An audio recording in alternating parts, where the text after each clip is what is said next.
Hola, ¿qué tal? Nuevamente sean todos muy bienvenidos. Hermoso canto que cantamos recién, glorioso día. Más glorioso será cuando veamos al Señor y estemos en la eternidad. Gracias a todos por hacer este programa.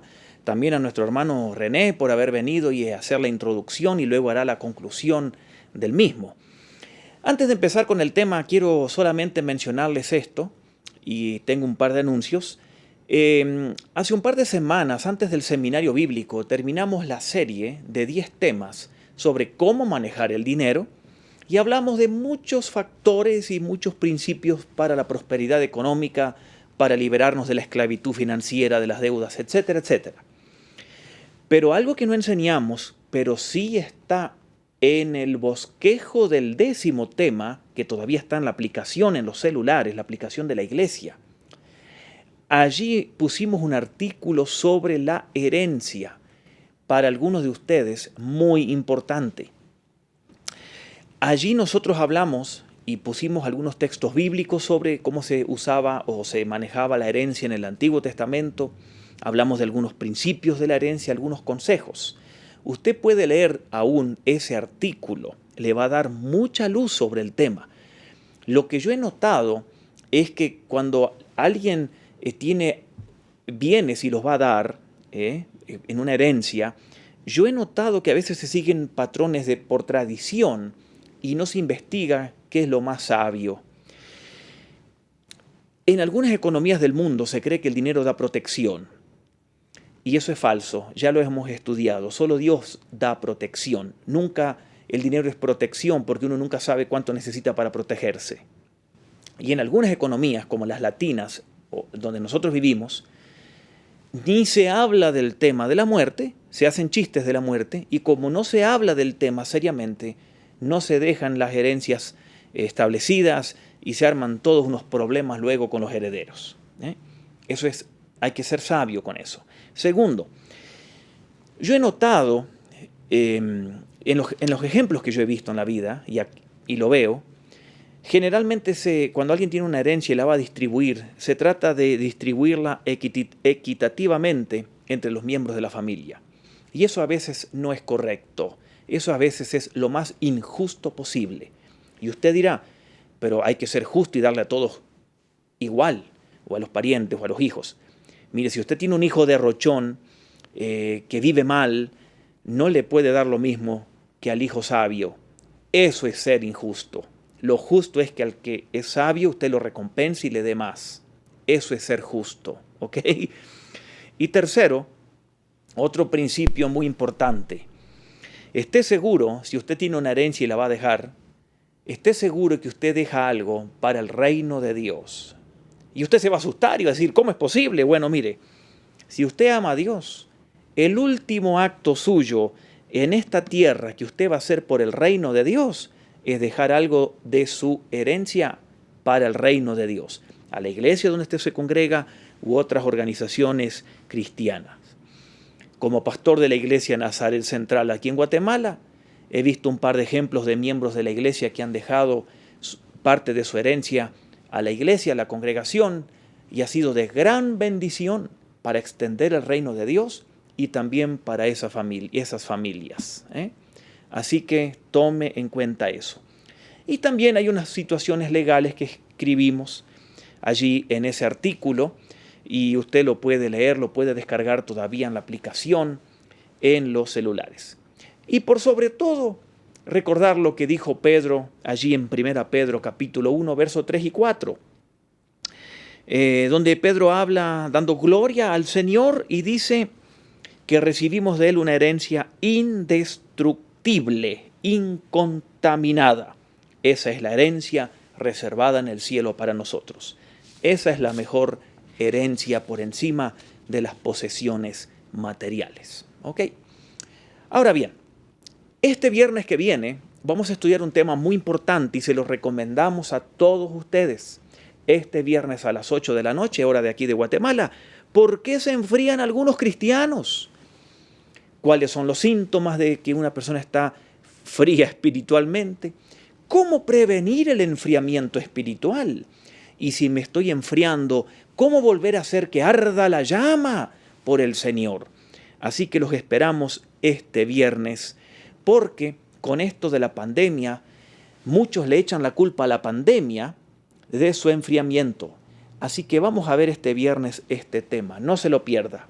Y este será el último viernes de noviembre. Ya nos estamos preparando para los viernes de diciembre, donde vamos a hablar de algunos temas navideños. Y el domingo que viene vamos a hablar del tema, ¿cuál debe ser la ambición suprema nuestra? ¿Cuál debe ser nuestra ambición suprema en la vida? Todos soñamos con cosas, anhelamos cosas. Jesús habla de esto, así que no se pierda el tema del domingo que viene. ¿Cuál debe ser nuestra ambición suprema? El domingo que viene. Muy bien, nuevamente pidamos la guía del Señor y vamos a estudiar el tema de hoy. Y si usted tiene su Biblia, nuevamente ábrala porque estamos estudiando el Sermón del Monte y hoy queremos nuevamente ver allí un par de versículos muy interesantes juntos en Mateo capítulo 6. Así que tenga su Biblia a mano. Vamos a orar y pedir la guía del Señor. Señor, nuevamente te alabamos, te adoramos, te exaltamos. Nos acercamos con reverencia a ti, con humildad, pidiéndote que tú nos sigas hablando en esta mañana, porque ya nos has hablado. Y ahora al abrir tu palabra, Señor, que siga siendo así. Te alabamos y bendecimos, y pedimos que tu palabra llegue a nuestros corazones, donde las palabras humanas no llegan. En el nombre de Jesús. Amén. Vimos el domingo pasado que Jesús habla de un principio que debe regir nuestras devociones o prácticas religiosas cristianas. Ese principio lo encontramos en Mateo capítulo 6, versículo 1, donde dice que nosotros no tenemos que hacer nuestro cristianismo para ser vistos por la gente, para recibir aplausos. ¿Sí? Y luego, allí en el capítulo 6, vimos el domingo pasado, que Jesús da 3 ejemplos de actividades religiosas que la mayoría de las religiones practica, pero también el cristianismo bíblico. La oración, mejor dicho, primero las ofrendas, capítulo 6 de Mateo, verso 2, capítulo 6, verso 5 habla de la oración, y luego también se habla en el versículo 16, el 17 y el 18 del ayuno. 3 prácticas religiosas: dar, ofrendar y ayunar. Y Jesús nos enseñó, lo que vimos el domingo pasado, que si practicamos esto, lo cual Él espera que un hijo de Dios lo practique, porque empieza en cada texto hablando de eso, diciendo, cuando des, cuando ores, cuando ayunes. No nos da la opción si es que queremos orar o ofrendar o ayunar, sino que Él da por hecho que lo hacemos. Y Jesús dice que cuando hagamos eso, no lo hagamos ante la gente intentando recibir la aprobación o aplausos de la gente, lo cual nuestro ego sí quiere recibir aplausos, pero Jesús dice que no debe ser así. Nuestra aprobación solo debe ser de Él. Y el domingo pasado hablé un poco sobre la oración y las ofrendas. Y hablé sobre esto de la oración, que Dios no quiere que intentemos orar para que la gente nos aplauda. Él no está hablando aquí de las oraciones públicas en un culto, en una célula, en una casa, o en una reunión familiar, o en una comida en un restaurante. Él no prohíbe que oremos en público. Lo que se habla allí en Mateo 6 es de la oración en privado, porque dice Mateo 6, del 5 en adelante, cuando tú ores. Habla de nuestra oración en privado, nuestra oración personal, no hacerla para recibir aplausos. Y ahora Jesús nos va a enseñar en Mateo 6 del 9 al 13, en el mismo capítulo, Mateo 6 del 9 al 13, cómo orar. Cómo orar. Y Jesús nos va a dar un ejemplo.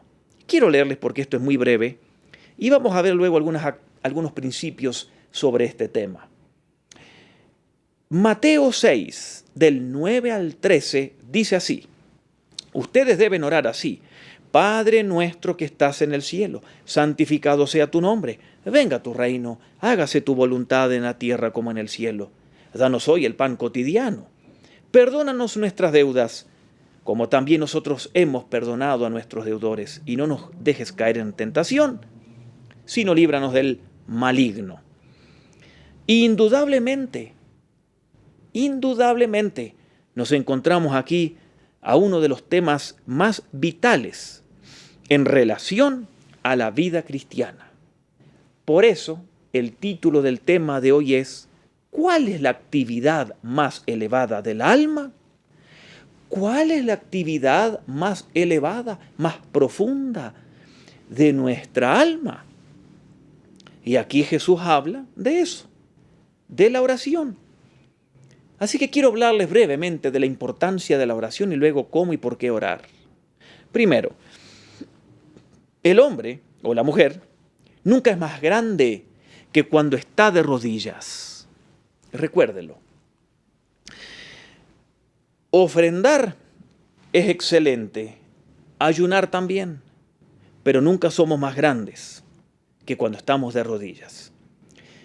Aquí en el capítulo 6 de Mateo Jesús habla del ayuno y es muy importante porque vivimos hoy en un mundo donde el ser humano a veces se parece a un animal y por lo general el hombre hoy en día vive como un animal, reaccionando con sus emociones, a veces con respuestas automáticas a sus instintos y placeres y sus pasiones. El hombre en general hoy en día no conoce la autodisciplina. Pero la oración es la actividad más elevada. Todo, escuche bien, si usted tiene a Cristo en el corazón y usted es cristiano, recuerde, todo lo que hacemos en la vida cristiana es más fácil que orar, porque usted puede hacer cualquier actividad cristiana sin oración. Por ejemplo, comparado con la oración, no es tan difícil ofrendar, o recoger ofrendas, o cantar, o aconsejar, o enseñar, o predicar, o cualquier otra actividad cristiana. Usted puede hablar muy bien en público, sin ser cristiano. Y hay muy buenos oradores hoy en día en este mundo. Usted puede cantar o tocar un instrumento sin orar. Y hay buenísimos cantantes en este mundo y guitarristas y etcétera, etcétera. Usted puede ser muy generoso sin orar. Hay mucha gente en este mundo que no tiene a Cristo en el corazón, pero son muy generosos. ¿Se da cuenta? Las actividades cristianas son más fáciles que la oración. Y usted puede hacer cualquier actividad cristiana sin oración. De hecho, hay muchísimos cristianos que hacen muchas actividades cristianas y no oran. Por eso es que no tienen fruto en lo que hacen, ¿no es cierto? Pero al orar, eso marca una buena diferencia. ¿Por qué?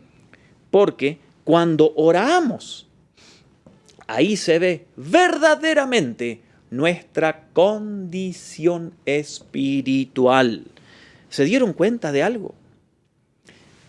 ¿Se dio cuenta que cuando estamos a solas con Dios, tenemos menos que decir que cuando estamos en un grupo? Si usted está en una reunión, en una iglesia, con 5 o 10 personas y a usted le toca orar, usted puede hablar mucho. Y cuando usted está a solas con Dios, no tiene mucho que decir. ¿Se dio cuenta? ¿Por qué? ¿Por qué? Porque cuando estamos solos con Dios, ahí se muestra realmente nuestro ser. Ahí realmente se muestra nuestro verdadero sentido espiritual. Y cuando hemos dejado las actividades religiosas, las relaciones con otros y nos hallamos a solas con Dios, realmente ahí somos quienes somos. Por eso, la oración es la actividad más elevada del alma. La oración, porque es hablar con Dios. Y los discípulos de Cristo se dieron cuenta.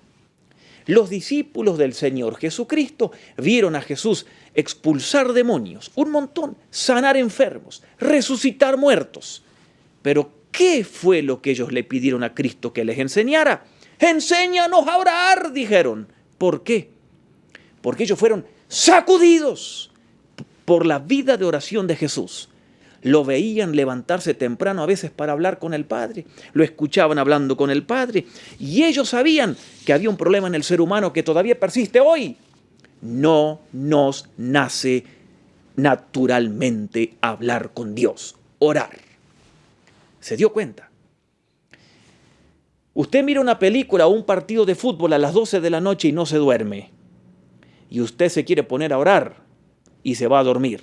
No nos nace hablar con Dios. Y cuando los discípulos escuchaban a Cristo y se levantaba Jesús de madrugada para hablar con el Padre, y los discípulos decían, pero ¿de qué hablará? ¿Por qué él disfruta tanto su vida de oración? ¿Por qué se dedica tanto? Y es por eso que los discípulos, en vez de preguntarle a Cristo, enséñanos a expulsar demonios, enséñanos a levantar muertos, le dijeron, enséñanos a orar. Estamos sorprendidos por tu vida de oración. Ahora le quiero hacer una pregunta. ¿Listo para escucharla? ¿Usted está satisfecho con su vida de oración? No se lo diga si está sentado con otros ahí, no le diga a nadie nada. ¿Usted está satisfecho con su vida de oración? Yo no. ¿Y usted? Quizás espero que diga que no, porque eso es un buen punto. Yo creo que no hay nadie honesto que puede decir, ay, yo estoy satisfecho con mi vida de oración. Así eran los fariseos en la época de Cristo. Ayuno 2 veces por semana, hago esto y oro tanto y así. ¿Se dio cuenta? Creo que no podemos estar conformes. ¿Por qué? Porque la oración es nuestra necesidad mayor. ¿Sí? La oración es nuestra necesidad mayor. Y Jesús aquí en el Padre Nuestro nos va a enseñar cómo orar. Ahora este es un tema muy amplio, pero yo quiero darle solo un par de principios sobre esta oración.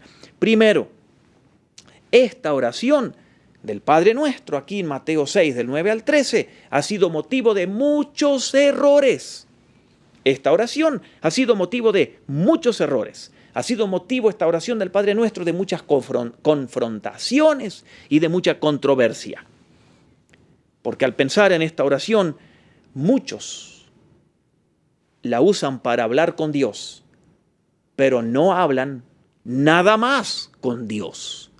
Es solo esto. Otros la usan y la recitan como algo en piloto automático y de memoria, sin pensar lo que dice, como un rosario. Y eso también está mal.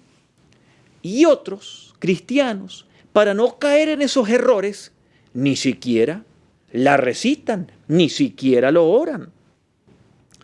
Y esta oración aquí tan breve del Padre Nuestro, debemos usarla nosotros como un esqueleto para ponerle nosotros nuestros propios aditivos, esencia y carne, para usarla como un modelo por las cosas que en la vida debiéramos pedir, que están aquí encerradas todas las necesidades de la vida en esta oración. Hay ciertas cosas que hay que recordar a orar que podemos leer aquí en la oración del Padre Nuestro por cosas que podemos orar nosotros en la vida, porque esta oración puede servir como un modelo.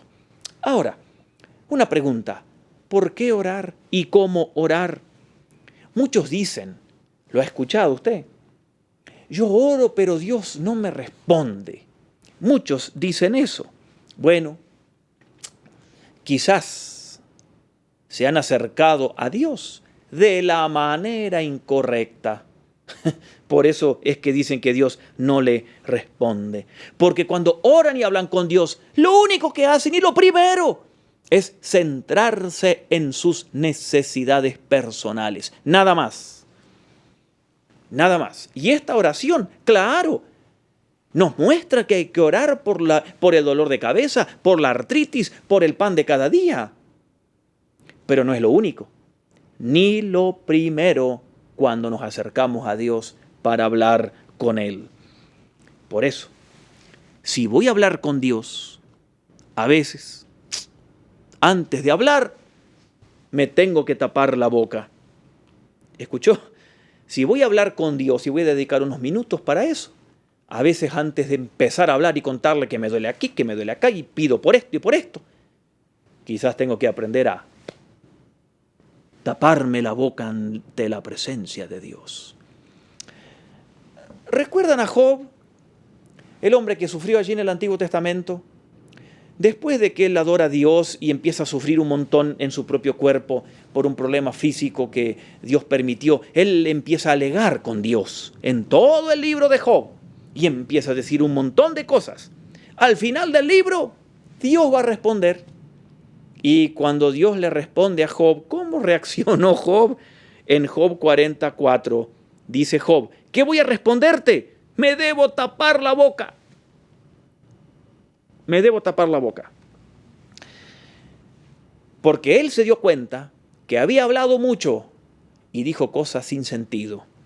Así que se debía callar. Yo sé que es difícil callarse ante Dios, porque somos humanos y tenemos nuestras propias necesidades y tenemos presiones y ansiedades y angustias mentales y heridas emocionales y problemas económicos. Y entonces enseguida cuando dedicamos un tiempito a hablar con Dios, le empezamos a contar, le decimos todo lo que nos pasa.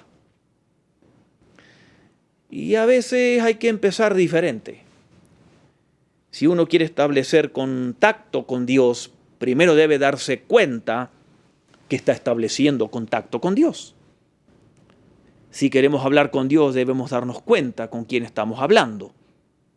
Por eso es que la oración del Padre Nuestro no comienza Jesús diciendo, danos el pan de cada día, y luego empieza diciendo, Padre Nuestro que estás en los cielos. Sino que primero, Padre Nuestro, Padre mío, me voy a dar cuenta con quién estoy hablando, antes de pedirle para mis necesidades o enfermedades o problemas, etc. Aquí Jesús habla primero que lo primero que tenemos que hacer es de tener conciencia de que estamos hablando con el Padre. Noten, así comienza la oración. Ahora no le voy a hablar de todo lo que dice la oración, pero quiero enfatizar esa frase. Padre nuestro que estás en el cielo. Padre. Qué lindo es que nosotros seamos hijos del Padre Dios. Cuando Jesús estaba en la tierra le dijo a unos judíos, ustedes son hijos del diablo. Y hoy en día todos nacemos en la misma condición, esa. Por eso la Biblia dice en un montón de textos que cuando nacemos somos hijos de ira, hijos de este mundo, hijos del diablo. Lo dice la Biblia. ¿Cómo salimos de esa relación no buena y pasar a la relación de Dios para que Él sea nuestro Padre? Cuando aceptamos a Cristo en el corazón, según dice Juan 1:12, a los que le reciben, a los que creen en su nombre, les da el derecho de ser hijos de Dios. Eso es una distinción tremenda, absoluta. Cuando aceptamos a Cristo, somos hijos de Él y entonces podemos hablar con Él y decir, Padre, Padre. Quiero hoy hablarle brevemente de la importancia de que Dios sea nuestro Padre y le podamos decir, Padre mío o Padre nuestro si estamos en un grupo orando. Cuando decimos Padre mío, primero, eso establece, eso marca nuestra relación con un mundo invisible. ¿Sí? Cuando decimos Padre mío, eso marca nuestra relación con un mundo invisible. Los misioneros siempre cuentan que en los pueblos paganos, siempre los paganos, cuando llega Cristo a un pueblo pagano y la gente se convierte a Cristo, eso produce un desahogo emocional muy fuerte en la vida de los paganos, porque se les dice que hay un solo Dios. Porque en los pueblos paganos siempre existe la idea de que hay muchos dioses, con minúscula, y que todo es un Dios. La corriente de agua es un Dios, el sol es un Dios, la montaña es un Dios, los árboles son dioses, las flores, la tierra. Sí, todo eso es dioses. Y se cree en los pueblos paganos que todos esos dioses son vengativos, hostiles, malos, que no quieren ayudar al ser humano, que quieren siempre castigar y maldecir. Entonces cuando Cristo llega a una sociedad pagana y la gente se convierte, le pueden decir a ese Dios invisible, Padre, ese Dios que transforma el corazón. Por eso, como dice Juan en 1 Juan 3:1, fíjense qué gran amor nos ha dado el Padre, que ahora le podemos decir Padre porque somos sus hijos. Sus hijos. Así que cuando uno conoce a Dios como Padre, eso establece una relación con el mundo invisible nueva. Pero también establece una relación con el mundo visible, diferente, nueva, con sentido. En este mundo donde estamos limitados al tiempo y al espacio, lleno de problemas, de sufrimiento y de muerte. Sabemos que hay un Dios que es Padre, que no es un Dios caprichoso, no es un Dios malo.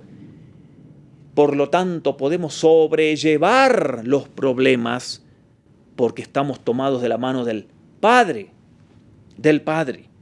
Piense, por ejemplo, en el dolor. El dolor es necesario.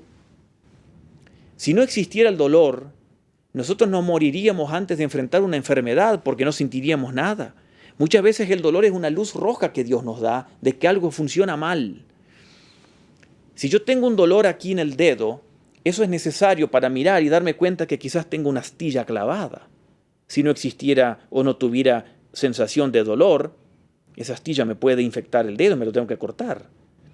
Entonces, cuando yo tengo a Dios como Padre, eso establece una nueva relación con las cosas que veo, porque puedo sobrellevar las cosas, porque ahora tengo un Padre. Un Padre. Y tercero, cuando le puedo decir a Dios, Padre mío, eso también establece una nueva relación conmigo mismo. ¿Cuánta gente, inclusive cristianos, se creen que son las personas más miserables en la tierra y que deben vivir arrastrándose por el suelo? Pero cuando conocemos a Dios como Padre, entonces nos damos cuenta que ese pensamiento que a veces tenemos, que Satanás pone, que nadie me quiere, que no le intereso a nadie, cambia el pensamiento porque ahora tengo un Padre que se interesa por nosotros y por mí, que me ama, que dio su Hijo por mí, que está más dispuesto a bendecirme de lo que yo estoy dispuesto a recibir su bendición. ¿Por qué?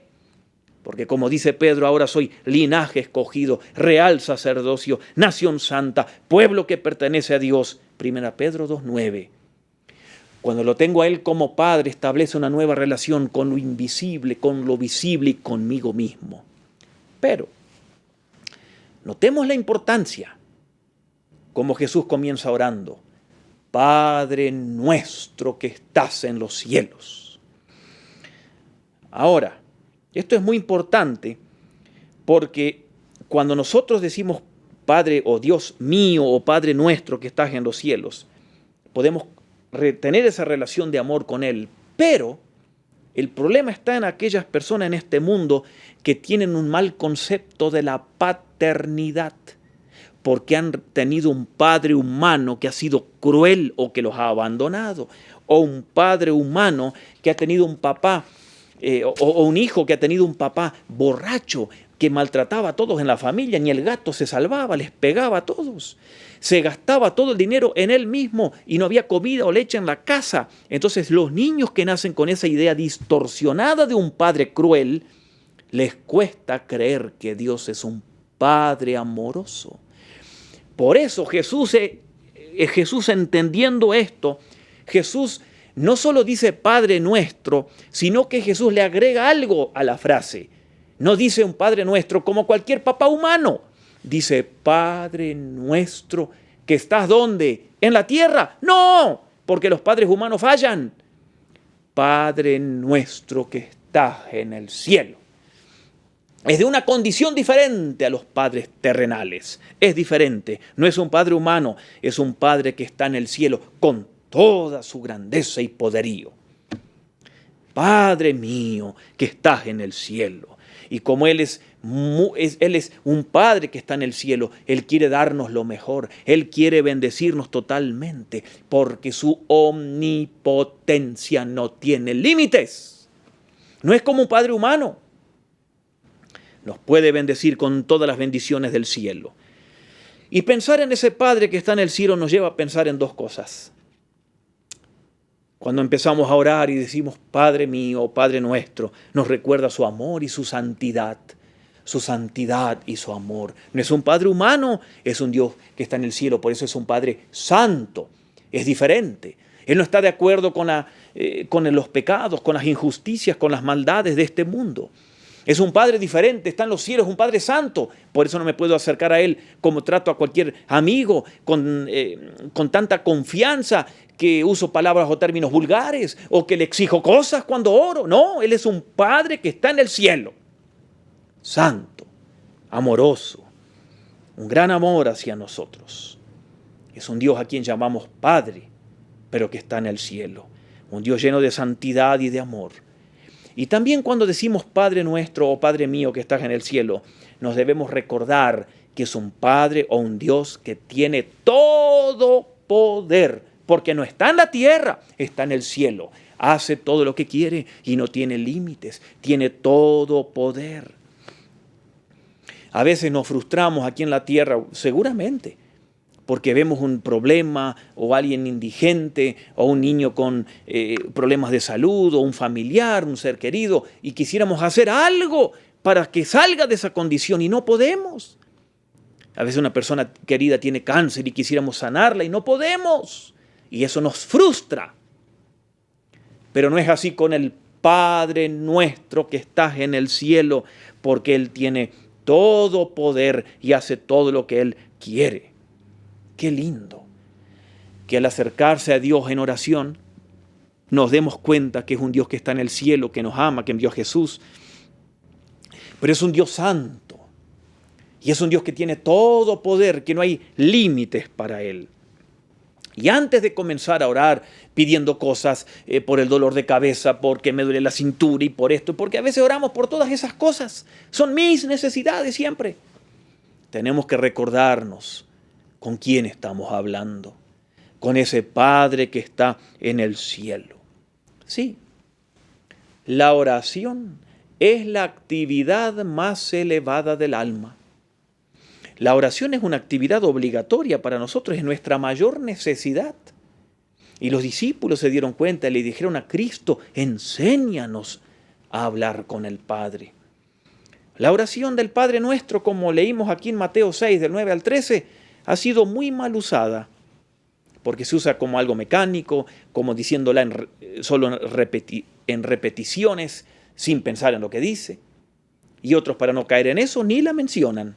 Es una oración hermosa porque es como un esqueleto de principios bíblicos, de temas que podemos orar. Pero siempre recordemos que antes de pedir el pan de cada día, Jesús primero se dio cuenta con quién hablaba. Padre nuestro que estás en el cielo, santificado sea tu nombre. Voy a estar consciente con quién hablo cuando hablo con Dios. Después voy a pedir por lo que me sucede, claro. Pero tengo que tener el tiempo para adorarle, para darme cuenta con quién hablo, para exaltar su nombre, para que mi corazón encuentre esa relación mística con el Señor. Y cuando Él es nuestro Padre a través de Cristo, porque he aceptado a Cristo o hemos aceptado a Cristo, somos sus hijos, entonces eso se establece una relación y establece una relación nueva nuestra con el mundo invisible. Ahora creemos que hay un Padre en el cielo, no hay muchos dioses. Establece una relación con el mundo visible porque en medio de los problemas y afanes y dolores puedo sobrellevar todo porque tengo un Padre que me ama. Y me puedo amar a mí mismo porque el Padre dio a su Hijo y me ama también. Y cuando oro y Él es nuestro Padre que está en el cielo, puedo confiar en que Él es un Padre bueno, lleno de amor, de santidad y de poder. ¿Usted está satisfecho con su vida de oración? Seguramente la mayoría o todos nosotros no, porque Dios ha puesto ese anhelo interno de estar en contacto con Él y de hablar más con Él. Así como dijo David en el Salmo 42, como un siervo inquieto en busca de aguas, así te busca Dios a ti, todo mi ser. ¿Cuándo podré presentarme ante Dios? Que ese sea el anhelo suyo y mío siempre, presentarnos a Dios. Ante la gente, solos, si estamos viajando podemos hablar con Dios, si estamos trabajando nuestros pensamientos se pueden conducir a Dios, donde estemos. Pero también a veces dedicarle el tiempo en algún lugar, a solas, hablando con el Padre. Es la actividad más elevada del alma. Busque a Dios, hable con Él. Además, lo que le va a decir Él ya lo sabe porque usted ya lo pensó. No tenga miedo. Hable con Él, Él es un Padre bueno. Hable con Dios, Él le ama. Él es el Padre que está en el cielo. No es un Padre humano, cruel. Es un Padre celestial, lleno de amor, de santidad y de poder. Cuando se da cuenta que está hablando con Él, Usted puede hablar entonces de cualquier petición y puede pedir por el pan de cada día, cualquier problema personal, diario. Hable con Dios. Oremos. Padre nuestro, que estás escuchándonos, mientras yo estoy hablando aquí, mientras están aquí los hermanos produciendo este programa, mientras nos están viendo de diferentes lugares, en diferente horario, y escuchando también en diferentes plataformas como en la aplicación de los celulares o en la radio, tú nos estás escuchando. Tú eres un Padre nuestro. Así te decimos los que te tenemos a Cristo, Padre mío. Eres un Padre hermoso y amoroso. Te adoramos y bendecimos, te exaltamos. Nuestra alma te desea, Señor. Y podemos hablar contigo. Qué lindo, Señor. Es la actividad más elevada porque es hablar contigo, con ese ser que está en el cielo. Señor, motívanos cada vez más a hablar más contigo, a que nunca estemos satisfechos con nuestra vida de oración, a que siempre querramos más y más, en cualquier lugar donde estemos, hablar contigo con naturalidad, porque allí estás tú. Señor, motívanos a todos a dedicar tiempo para hablar contigo, donde estemos o trabajando, para expresarte nuestras necesidades, ansiedades, problemas, para adorarte. Te damos gracias porque siempre está abierta la puerta para entrar a hablar contigo, porque no precisamos intermediarios como la Virgen María, no precisamos un sacerdote, no precisamos decirle a un pastor que ore porque creo que mi oración no llega. Todas nuestras oraciones llegan a tu trono por la gracia tuya, porque se abrió el camino a través de Cristo en la cruz. ¡Qué bendición que tenemos! Gracias, te adoramos y alabamos. Te damos honra y gloria. Gracias, Señor. Y porque algún día estaremos frente a ti. Y porque algún día vamos a poder hablar contigo por la eternidad. Señor, bendícenos. Enséñanos a orar y a hablar más contigo. En el nombre de Jesús. Amén. Que Dios les bendiga.